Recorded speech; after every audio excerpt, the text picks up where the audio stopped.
Let's have a closer look at Genesis 1. The state of the earth in the beginning was a watery deep, a situation described in Hebrew by the phrase tohu vavohu, or formless and void. While grammatically correct, this hackneyed expression misses the idiomatic meaning, which is better rendered as unformed and unfilled. For God to make something out of this primeval sea, God must first create space that can be inhabited. For this reason, the first 3 days of creation in the left-hand column are taken up with this task. God does so by first creating light out of the darkness, then creating a partition in the primeval sea with a solid expanse or firmament, and then creating a landmass by having the waters beneath the expanse pull back to create continents. Now, beginning with day 4 in the right-hand column, God must populate this space by filling the firmament with heavenly bodies, filling the sky and sea with birds and sea creatures, and populating the dry land with animals and human beings. Even though humans are created on the same day as the animals, humans are set apart as God's crown of creation. The word translated man in the King James Version and older translations is Adam.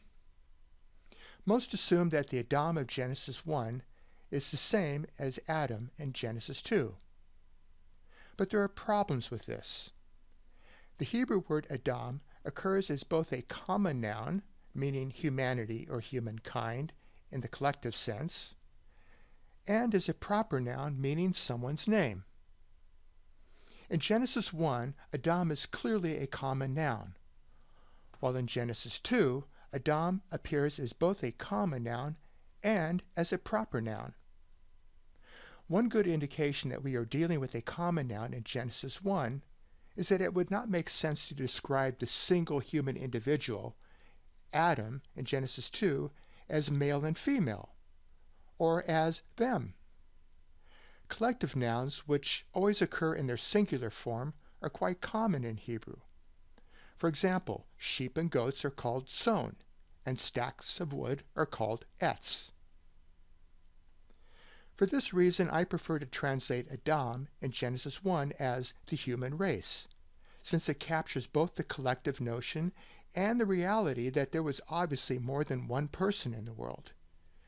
In Genesis 1, God is referring to the simultaneous creation of the entire human race, gendered as male and female. And God blessing them makes it pretty clear that the verse is referring to more than one individual. The implications of this are pretty powerful. It is not just white people who are created in God's image, but every single individual the world over, regardless of race, color, ethnicity, culture, or religion, are considered in God's image. I find it quite remarkable to think that the first statement ever made in the Bible about human beings is one that essentially canonizes diversity. It is this holistic understanding that allowed Martin Luther King to make this famous statement in one of his speeches. It also explains why it is incorrect to assume that men and women are anything less than fully equal, or that we can only speak of God in male terms. First of all, there is no neuter gender in Hebrew. And while it is true that male attributes are commonly attributed to God for cultural reasons, God is also described in female terms. The point here is that God transcends all limitations that we try to place on God, particularly when those limitations are self-serving.